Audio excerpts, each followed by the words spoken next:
Bienvenidos a Radio Sapiens, la radio científico-cultural divulgativa. Radiosapiens.es.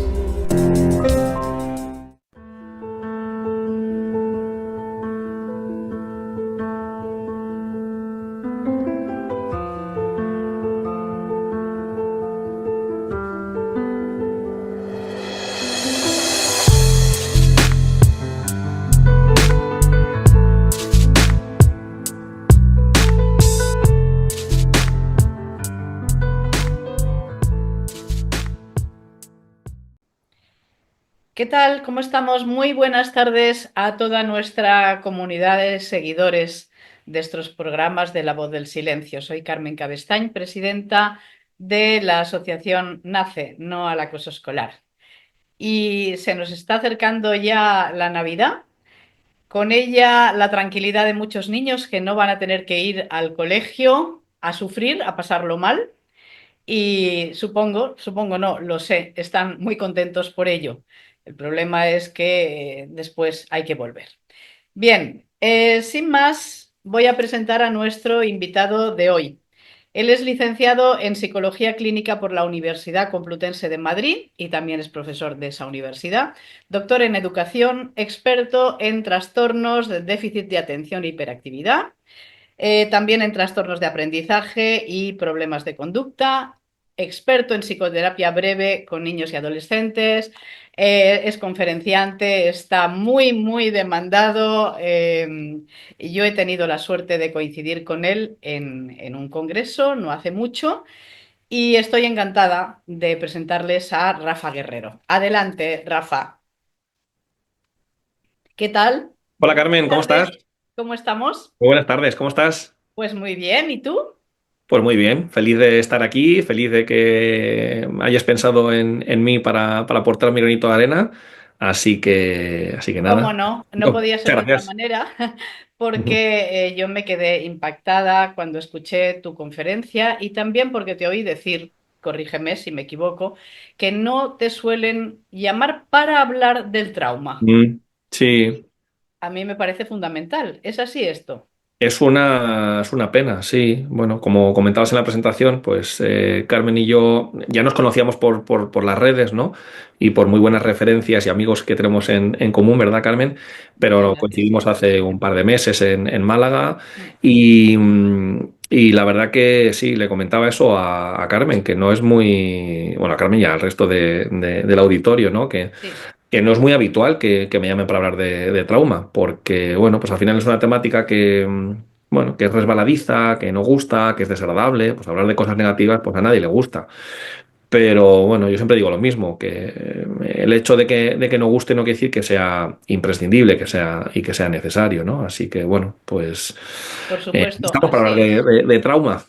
Claro que sí. Y además, fíjate, yo creo que hay que hablar de esas cosas que no nos gustan, porque tengo la impresión, y tú lo sabrás mejor como psicólogo, que la sociedad no habla de aquello que representa algún tipo de problema, de desdoro. Es decir, no lo abordamos, no hablamos de abusos sexuales porque no, es que claro, esto es escabroso, no hablamos de bullying. Y es muy Claro. necesario quizás hablar de ello y pues también, ¿no? De los traumas que pueden causar todas estas cosas. Y me Sí. gusta...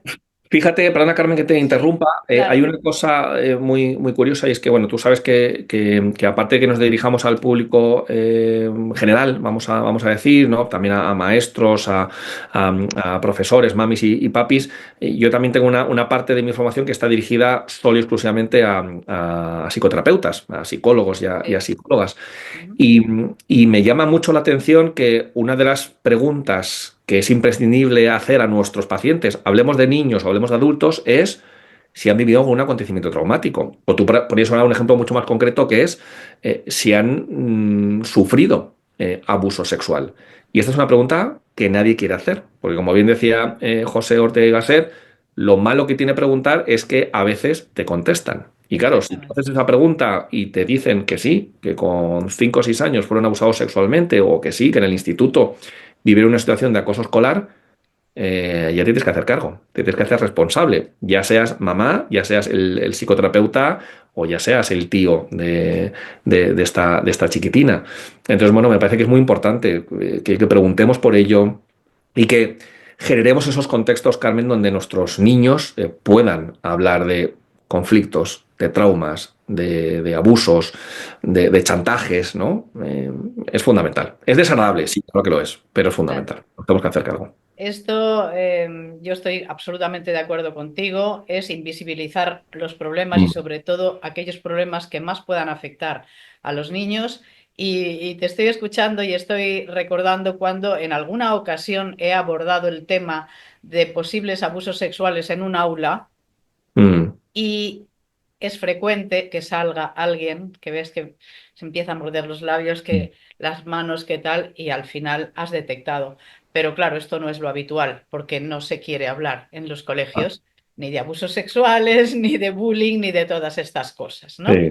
Mm. Entonces, si te parece, vamos a empezar, como siempre se suele empezar, pues vamos a definir trauma. ¿Qué es un trauma exactamente? Porque además muchas veces hablamos, ¿no? Ay, estoy traumado, traumatizado, hoy Mm. tal. Bueno, vamos a ver qué es un trauma y qué no es. No sea que nos pase también como el tema de la depresión. Hoy estoy depre, ¿no? Y dices, Dios mío, tú no sabes lo que estás diciendo. Sí, yo creo que banalizamos bueno, y normalizamos conceptos, ¿no? Si tú le preguntas a cualquier persona qué es un trauma o qué implica estar traumatizado, la mayoría de las personas nos van a decir que un trauma es aquello que le sucede a un porcentaje muy, pero que muy bajo de la población, que por supuesto nunca es a ellos, siempre es a los demás, y son personas que viven a miles de kilómetros de donde están ellos, ¿no? Entendemos que un trauma es pues alguien que ha vivido un abuso sexual. Un trauma es un desastre natural, como hemos visto en los damnificados por la Dana en Valencia. Un accidente de coche grave, ¿no? Donde estuviste a punto de perder la vida o con un accidente bastante grave. Eso es lo que la gente entiende por trauma y desde luego que eso es trauma. Pero luego también hay otro tipo de traumas, como tú comentabas antes, Carmen, que son invisibles.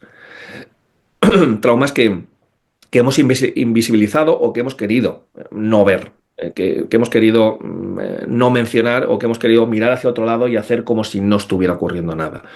Y aquí nos encontramos con niños que han vivido situaciones de abandono emocional, niños que han vivido y niñas que han vivido situaciones de chantaje, donde el castigo era la manera de vincularse con este niño. Otras muchas maneras que están tan normalizadas que chantajeemos, que condicionemos, relaciones de poder con nuestros hijos. Como eso es tan habitual, nadie lo ve. Entonces, cuando luego está normalizado, cuesta darse cuenta, pero eso también es traumático. De hecho, este segundo tipo o este segundo grupo de traumas es el trauma complejo, que es el que se está dando constantemente. Es el ejemplo, ¿no?, que siempre pongo de la gotita que está cayendo cada segundo en tu cráneo y al principio te hace gracia, ¿no? Te hace cosquillas, es divertido, pero llega un momento en que esa gotita, una vez por segundo, acaba agujereando el cráneo.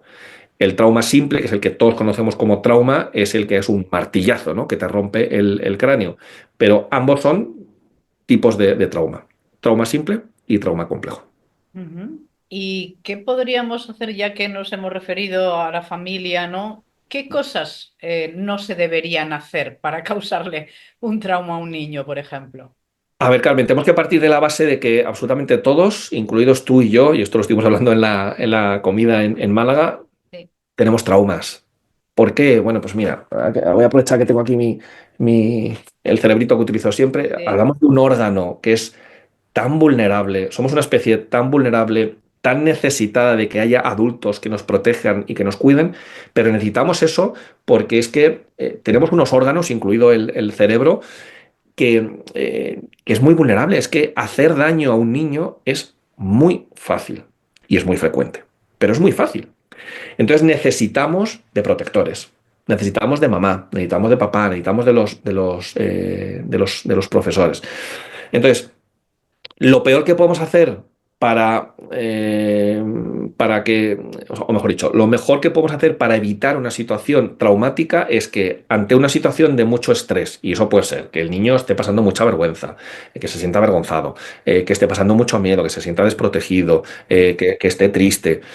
Ante esa situación donde si ya somos vulnerables, si encima resulta que me siento triste porque he perdido algo o resulta que me siento incomprendido, lo peor que podemos hacer es mirar hacia otro lado y hacer como si nada hubiera ocurrido.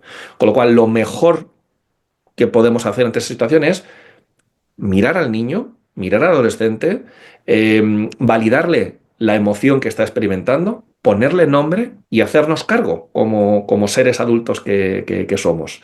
Eso es lo mejor que podemos hacer. La mejor protección contra el trauma es visibilizar, es permitir y es ponerle un nombre y darle cabida en esta conversación que estamos teniendo con nuestro hijo a lo que ha sucedido. Y no restarle importancia, que a veces como, bueno, pero tampoco es para tanto. Venga, anda, por favor, no llores con lo bien que lo estamos pasando esta tarde. Ahora que te pongas a llorar, pues, oh. Entonces, les suplicamos que dejen de sentir lo que sienten cuando los niños y nosotros no decidimos lo que sentimos. Entonces, lo que va en contra del trauma es el silencio. Y lo que va a favor de sanar o de integrar un acontecimiento que es desagradable es hablar de ello, ponerle Claro, nombre, darle eso cabida y ver a es nuestros hijos. Es importantísimo, Rafa.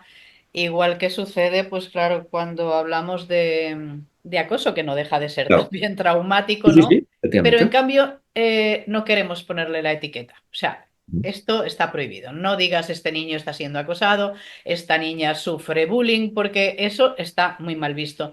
Y coincido absolutamente contigo, ¿no? En que bueno, y además todos lo sabemos, para resolver un problema, ¿qué es lo primero que tenemos que hacer? Reconocerlo, identificarlo, nombrarlo y a partir de aquí, ¿no? Decir, bueno, cuáles son las posibles soluciones. Tú hablabas hace un momento del daño que hacen esos traumas, ¿no? De lo fácil que es crear un daño, sobre todo a los niños. Y yo pregunto, ¿y curarlo y solucionarlo?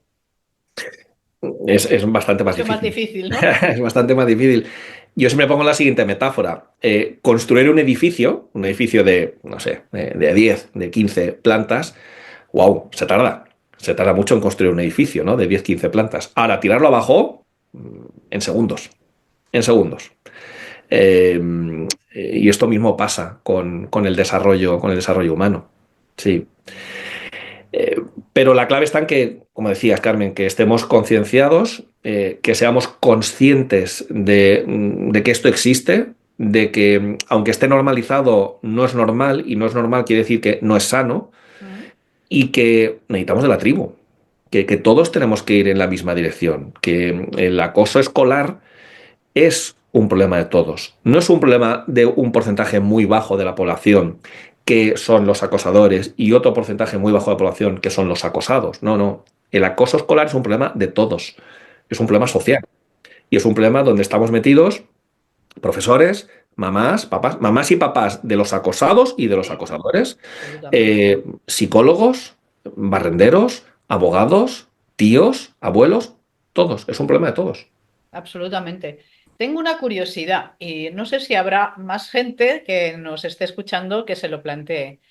¿Los traumas dejan alguna señal, vamos a decir, fisiológica en el cerebro?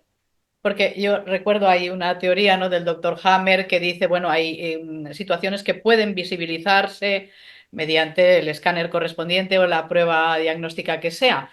Eh, ¿Deja el trauma algún rastro en el cerebro que se Mm. pueda apreciar? Sí, fíjate que la palabra trauma, y volvemos un poquito a la raíz y a la etimología, la palabra trauma quiere decir herida. Mm. Si cocinando nos cortamos, nos seccionamos la piel, ¿no? No hace falta que sea un corte muy, muy profundo. Eso implica un dolor, implica un daño e implica, bueno, pues un proceso donde tiene que ir cicatrizando y donde se tiene que ir curando todo eso. Eso es un trauma físico. Pero con el trauma psíquico o con el trauma emocional, llámalo como quieras, Carmen, pasa exactamente lo mismo. Es decir, hay una serie de daños y de consecuencias físicas que quedan ahí, no solamente a nivel cerebral, sino que también hay una expresión de síntomas, y también a nivel comportamental, porque resulta que cada vez que yo paso por esta curva, ¿no? de la carretera donde estuve a punto de perder la vida, o cada vez que voy al colegio, o cada vez que veo a determinada persona, eso genera una emoción en mí, genera un rechazo, genera una protección, genera una sudoración, genera una hiperactividad, genera un corazón acelerado, es decir, genera muchas cosas a nivel fisiológico, a nivel físico, a nivel mental, a nivel emocional, a todos los niveles. ¿Se puede sanar? Sí, pero esto es como, bueno, pues el tajo que nos hemos dado en el brazo, ¿se puede sanar? Claro que se puede sanar, tiene un proceso, esa sanación, pero Ujú, solamente te queda la cicatriz. ujú. Es que esto de empezar de cero, que queda muy bonito, Carmen, no existe. Venga, vamos a hacer como si no hubiera ocurrido nada. Vamos a empezar de cero, ¿vale? Casi No, nada. eso. ¿El qué? Claro, Digo casi nada. eso, bueno, pues Tienes que estaría genial, esconderlo. ¿no? Claro, en una máquina que la puedes resetear, pues puedes empezar de cero, pero en las relaciones humanas y en el desarrollo humano no existe el empezar de cero. Y además es que también fortalece todo eso. Todo lo que vivimos fortalece. Los aciertos que cometemos fortalecen. Y vivir situaciones de trauma fortalecen. Y nos hacen ser más resilientes, nos hacen tolerar mejor la frustración, nos hacen tomar mejores decisiones, nos hacen tener más cuidado, nos hacen protegernos. Ujú. Claro. Y entonces, cuando se produce un trauma, aparte de las estrategias de la psicología convencional, yo creo que tú manejas, me parece que lo hemos dicho, la psicoterapia breve, no sé si es la de Giorgio Nardone, ¿sí? No, no, no No, es vale. no es de la novela. No tiene nada que ver, vale. Entonces yo te iba a preguntar, ¿hay alguna terapia que sea especialmente efectiva? Pues hemos ido a hablar de MDR, muy específico para traumas y demás. ¿O qué recomendarías tú? Por ejemplo, una niña acosada, ¿eh? Mm, Que ya presenta autolisis, que se cortan los brazos, etcétera. Bueno, en los brazos o muchas veces se cortan mm. en cualquier lugar, ¿no? O con ideación suicida, etcétera. ¿Qué se puede hacer más, de una manera más concreta? Bueno, a ver, Carmen, nosotros en nuestro centro lo que hacemos es trabajar desde la raíz. Es verdad que trabajamos con MDR. Para nosotros MDR es un recurso fantástico para trabajar trauma y otras muchas dificultades y patologías. ¿Podrías para nuestros oyentes, aunque sea brevemente, explicar EMDR? Bueno, MDR es un proceso en el cual lo que estamos haciendo, bueno, vuelvo a tirar del cerebrito, lo que estamos Sí. haciendo es estimular bilateralmente ambos hemisferios, ¿no? Bueno, se hace de una manera muy, muy sencilla, puede ser una estimulación bien visual, táctil o auditiva, y lo que hacemos es activar alternativamente ambos hemisferios. Lo que conseguimos con MDR, como bien sabes, Carmen, es que permitimos que la persona esté mucho más accesible, que los recuerdos, que muchas veces son reprimidos, que estén también accesibles y que la persona esté, digamos, más preparada o más apta para poder, bueno, poder procesar y poder revivir una situación traumática que ha vivido. Eso es MDR, ¿no? La Vale. técnica es relativamente sencilla, pero claro, una vez que empezamos con MDR, abrimos la caja de Pandora, ¿no? Por eso, Y no tiene que cualquier haber muy buen profesional. Claro, claro, sí, sí, no cualquier persona puede hacer MDR, porque, claro, hacer este movimiento lo puede hacer cualquier persona, ¿no? Para hacer MDR visualmente, pero claro, ahí pueden pasar muchas cosas y de hecho pasan muchas cosas cada vez que hacemos MDR, sea con niños o con adultos.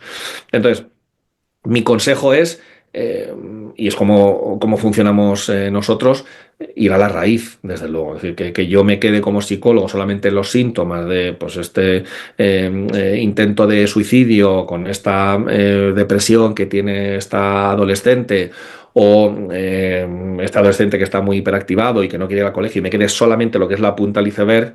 Bueno, la punta del iceberg es parte del iceberg, pero no es el iceberg entero, ni siquiera es una parte representativa de lo que es el iceberg entero, con lo cual hay que tener en cuenta todo el iceberg. Hay que ir a la raíz. Claro. Entonces, bueno, pues es verdad que tengo muchos colegas que bajo ningún concepto quieren ir a la raíz y que no quieren hablar del pasado y quieren hablar del presente y de ver cómo enfocamos el futuro, ¿no? A partir de ahora. Pero Hay quien no- dice, perdona que te interrumpa, pero se me quedó esta frase, hay quien dice, ¿de qué nos sirve saber de qué color era el vestido del muerto? Vamos al presente, ¿no? claro, Pero bueno, pero hay es que al historias final para todos los gustos. sí, sí, sí, ¿no? Y me parece respetable. Bueno, yo no me subo en ese barco porque considero que si hago eso, que es lo que hacen algunos colegas, es como estar dando vueltas a la M40. Es decir, bueno, pues estás dando vueltas y estás tocando el violín y pues suena muy bonito, pero al final no llegamos al quid de la cuestión. Entonces, bueno, pues al final de lo que se trata es de llegar a la raíz y de poder entender por qué esta adolescente de 14 años tiene estas ideas, tiene estas emociones, tiene este comportamiento, tiene estos miedos. Hay que entender. Y una vez que entendamos, ya estamos en disposición de poder intervenir. Pero mientras tanto, hay que entender. Esto no es una cuestión de, no, que aquí te traigo a mi hijo, soluciónamelo. No, esto no es un Claro, taller mecánico. Esto no es. Yo no claro. trabajo con coches, trabajamos con personas, ¿verdad? Claro, y muchas Entonces, veces, claro, ¿verdad?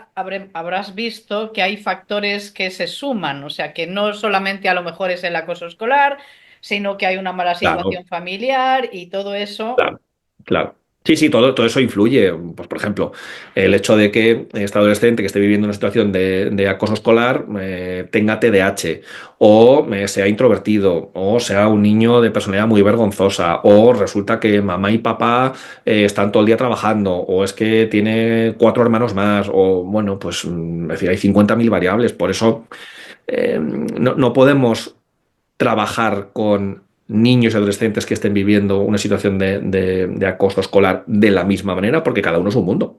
Claro, efectivamente. Y hay una cosa, mira, Rafa, que nosotros vemos muy a menudo y que de verdad resulta un problema serio, muy serio para la víctima.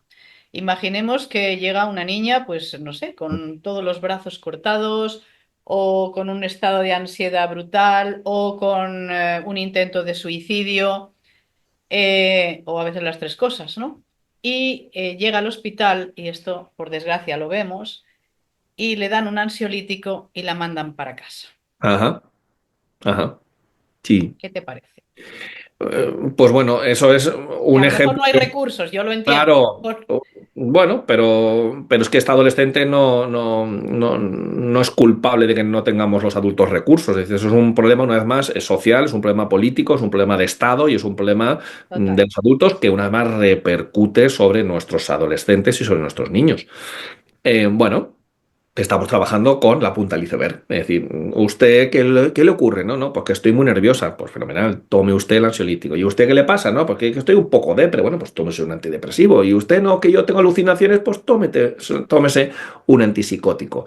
Bueno, pues estamos trabajando con la punta del iceberg. Es decir, estamos dando vueltas a la M40. Bueno, pues hasta que al final esta adolescente desgraciadamente se suicide, o hasta que sigamos sufriendo y alguien se dé cuenta que no podemos dar vueltas a la M40, que hay que ir claro. a la raíz, es decir, hay que entender la función de los síntomas. Yo siempre a mis alumnos de psicología, del grado de psicología y del máster, siempre les digo lo mismo. Los síntomas son desagradables, como antes hablábamos del trauma. Los síntomas son desagradables, claro. Claro, a nadie le gusta tener pensamientos obsesivos, a nadie le gusta estar desanimado, a nadie le gusta sentirse nervioso, a nadie le gusta estar mal a nivel social, a nadie. Los síntomas son desagradables, pero tienen una función, y es que llaman nuestra atención y llaman la atención de los nuestros para decir, oye, aquí está pasando algo. ¿Qué le pasa a Rafa? ¿Qué le pasa a Carmen? ¿Qué le pasa a María? ¿Qué le pasa? Y entonces, gracias a los síntomas, podemos ver que allí a lo lejos hay humo, y ese humo nos dice que está pasando algo. ¿El qué? No lo sé, pero está pasando algo. Es el mensaje de SOS. Pero claro, si lo que hacemos es que el síntoma de ansiedad lo soluciono con una pastillita que es un ansiolítico, no hemos solucionado nada. No me soluciona nada. Absolutamente. Esto es como tener una gotera, y entonces uno lo que hace es que le pone un poco de cemento, lo pinta de arriba y para abajo, pero no estamos dando, no nos damos cuenta, o no queremos darnos cuenta, que es que en la bañera del quinto está cayendo agua. Entonces, claro, no solucionamos el problema. Y tocamos el violín y damos vueltas a la M40 y decimos, qué bonito ha quedado el piso, fíjate, ya no se ve la gotera. Sí, no si se ve o se deja de ver. Prefiero que se vea, pero que vayamos al quinto, que es donde está el verdadero problema. Ahí está la raíz del problema. Me encanta Entonces, no lo queremos ver. escucharte. Cuánta razón tienes.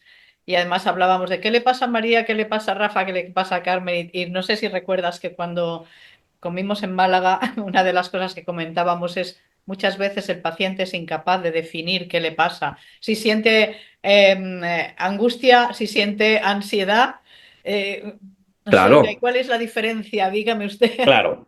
Fíjate, una de las cosas que comentábamos en Málaga, Carmen, es que los profesionales de la salud o las personas de alrededor de la persona que lo está pasando mal, esté siendo acosada en el colegio, en el instituto, o que tenga la problemática que sea, cometemos el error de decirle, motivo de consulta, ¿qué le trae a usted por aquí? ¿No? Entonces el motivo de consulta invita al paciente a qué, a contar los síntomas, porque estamos acostumbrados, ¿no? Te recibe el doctor a ver, ¿qué le pasa?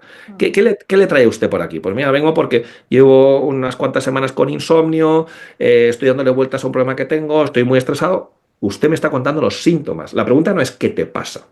La pregunta, que es muy difícil de contestar, es ¿qué te pasó? ¿No? Ya, ¿Qué te pasó? Porque el qué te pasó te va a dar una explicación de lo que, de la historia de esta persona en este contexto, en este colegio, con esta familia, con estos hermanos, con estas características y con esta personalidad. Porque es que no somos idénticos. Sí, todos tenemos una cabeza, dos brazos y dos piernas, fenomenal. Pero somos muy diferentes. Lo que hay aquí dentro es muy diferente y mi sistema de creencias seguramente sea muy diferente al tuyo, Carmen. Mi manera de efectivamente, gestionar las emociones, pues es de una manera y la tuya es de otra. Y tú tienes una inclinación más en un sentido y yo vale, fenomenal, que somos muy diferentes. claro. ¿Qué te parece a ti? Y vamos terminando porque sé que tienes mucha prisa. Que no se aborde adecuadamente, casi diría que no se aborde el tema de las emociones, por ejemplo, en el colegio, las relaciones entre los niños, etcétera. Bueno, pues que tiene sus consecuencias. Es decir, yo siempre digo que cuando hablamos de educación, cuando hablamos de crianza, no hay ningún contexto y no hay ninguna persona y ningún estímulo que sea neutro. No hay nada neutro que digas, bueno, esto es como, no sé, como un filtro neutro que dices, bueno, pues estás en el oftalmólogo, ¿no? Y te está poniendo filtros que son neutros, ¿no? No que tengan una graduación o que tengan otra, sino neutros. ¿Qué te aporta? Nada, sigo viendo igual de bien o igual de mal, ¿no? Ese filtro. Pues pasa exactamente lo mismo. Eh, Somos una especie que venimos a este mundo con un cerebro emocional ya bastante avanzado, es decir, tenemos capacidad de sentir emociones aquí en el sistema límbico, pero la parte del cerebro que se encarga de la gestión de las emociones, esa es la que tenemos que trabajar. Y esa es la inteligencia emocional de la que tú estás hablando. Claro, Si resulta que en casa, en la escuela y en la calle no se habla de emociones, no se valida el que tenga miedo, no se valida el que esté enfadado, y no se valida el que esté triste, pues entonces es un idioma que no vamos a desarrollar. Entonces hay que alfabetizar las emociones, pero no solamente en la escuela. Es que hay que alfabetizar las emociones en la vida, en cualquier contexto. Y si no absolutamente. desarrollamos ese diccionario, pues difícilmente voy a poder hablar ese idioma, que es el idioma emocional, y es fundamental. Aquellas personas, Efectivamente, como sabes, efectivamente. Carmen, y eso está demostrado científicamente. Las personas que tienen una buena capacidad de inteligencia emocional son personas que son sensibles, que reconocen sus errores, que tienen una sana autoestima, que toman decisiones, que son más sociables, que están adaptadas en definitiva. Y que no tienen una buena inteligencia emocional, pues son personas más impulsivas, son personas que las emociones les dominan sus distintos momentos. Mm. Bueno, pues que se encuentran con más problemáticas y con menos herramientas a la hora de enfrentarse a una tarea, a una situación que puede ser estresante o que puede ser conflictiva. Las personas con un apego seguro tienen más recursos para poder enfrentarse a una situación estresante y por lo tanto perdón, amortiguan mejor el hecho de que esta situación estresante se convierta en traumática. Y el apego seguro, pues todo lo contrario, ¿no? Todo lo contrario. Claro, qué importante lo de las emociones y qué poco Sí, abordado en la escuela. ¿Has sí. visto muchos En la adultos? escuela, Carmen, perdona, y en Sí, la familia. Yo sigo también, insistiendo en también, que también, en las familias, también. no sé, Absolutamente de acuerdo. estamos Sí, sí, en penumbra, ¿no? Hemos mejorado muchas cosas, afortunadamente, sí, pero hay que seguir, hay que seguir. Y totalmente. validando. El no llores, el no te enfades. Eso es una manera de no querer hablar de emociones. Claro. ¿Has visto muchos adultos, Rafa, que tengan trastornos y que se deban, aunque sea en parte, a acoso escolar? Bueno, vemos muchos adultos con trastornos, porque la verdad que no estamos bien. No estamos bien. Yo es algo que no me cansaré de repetir. Es verdad que mi visión es muy sesgada, ¿eh? Es decir, yo me dedico a la psicoterapia, ¿no? Mm. Eh, pero no estamos bien. Creo que no hay más que asomarse a la ventana y ver cómo estamos. Estamos completamente estresados, estamos tristes, hay mucho miedo y por eso hay tanta sobreprotección. Y bueno, nada más que ir a cómo están los niños y los adolescentes de hoy en día, ¿no? Por muchos motivos, ¿no? Por muchos motivos. Pero está claro que en una etapa de nuestra vida tan vulnerable como es la infancia y como es la adolescencia, vivir una situación, no de una manera puntual, que también, pero de una manera constante, el que se ríen de ti, el que te ridiculicen, el que no te hagan sentir parte del tribu y parte de la tribu o del grupo, y que te estén empujando y que te estén llevando a cabo este tipo de situaciones, esto desregula cualquiera y tiene su efecto, sin lugar a dudas. Claro, Y te encuentras con muchos adultos que, bueno, pues que están empezando a hablar de lo que vivieron en su etapa infantil o en la etapa adolescente y que ahora mismo se dan cuenta de, jo, pues mira, yo nunca me lo dijeron, nunca fui consciente, pero a mí me trataron muy mal en la escuela. Tenía un compañero, una compañera, tenía un grupito que siempre me decía, me hacía y bueno, pues me hacía la vida imposible, ¿no? ¿Mm? claro. Última pregunta porque te has de ir y lo sé. ¿Cuál es el trauma más grave que tú hayas visto o más difícil de solucionar en tu vida profesional? Wow, pregunta muy difícil esta, Carmen? Eh, a ver, yo creo que podría elegir muchos, ¿no? Pero bueno, Bien, voy a elegir uno que, a ver, el abuso sexual, la verdad que es tremendamente desregulador, ¿no? Y nos encontramos luego ahí con unas consecuencias a nivel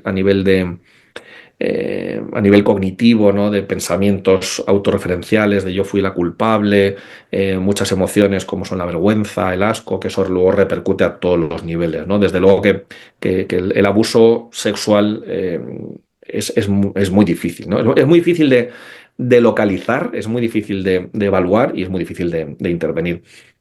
Pero hay otro tipo de abuso otra situación que es potencialmente traumática, que igual que todos vemos que el abuso sexual no está bien, hay otro tipo de situaciones donde no es tan fácil ver y me refiero al abandono emocional, ¿no? La negligencia emocional. El no acoger a tu hijo, el no permitirle que se sienta como se siente, y aquí me refiero a las emociones que siente, a su orientación sexual, a su manera de pensar, ¿no? Esto siempre lo comenta Gabor Maté, que no hay situación más estresante que tener que estar aparentando ser quien realmente no eres, ¿no? claro. Creo que ese abandono emocional también es muy difícil de trabajar porque no está normalizado.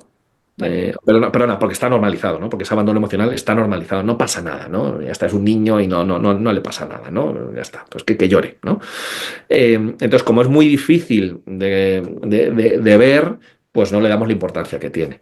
Pero bueno, hay muchos tipos de trauma que es muy, el trauma es muy difícil. El trauma es muy difícil de, de enfrentarse a ello, ¿no? Por parte del paciente y luego también por parte del psicoterapeuta, seguro. Pero todos tenemos traumas, todos. pues no te quiero entretener más, aunque me quedaría aquí un montón de horas y seguro que nuestros seguidores también escuchándote. Te agradezco muchísimo que hayas tenido este huequecito para acercarte a los micrófonos de La Voz del Silencio. Sigue adelante con tu labor, que es genial. Y nada, muy feliz Navidad. Muchas gracias por estar con nosotros, Rafa. Gracias a vosotros, Carmen. Ha sido un placer, nada. Y gracias a vosotros por invitarme y sobre todo enhorabuena por la labor que hacéis. Enhorabuena, Nace, enhorabuena a ti por capitanear este proyecto tan necesario. Y como ya te dije cuando nos conocimos presencialmente, me encanta el nombre que le habéis dado, ¿no? De la voz del silencio, porque, bueno, al final es de lo que se trata, ¿no? De poner un lugar, de ponerle un nombre y bueno, pues que nos sintamos escuchados, ¿no? El Claro que sentido sí. de pertenencia, de sentirme parte de un grupo, me parece que es fundamental en nuestra especie. De Así dar que, voz a los que no la tienen, Rafa, eso porque es. desgraciadamente, pues el silencio impera. Pues Eso. nada, muchas gracias A a ti. todos ustedes, a todos vosotros. Hasta después de Navidades nos vemos o nos escuchamos en enero. Feliz Navidad y un abrazo muy fuerte para todos. Feliz Navidad. Chao. A ti.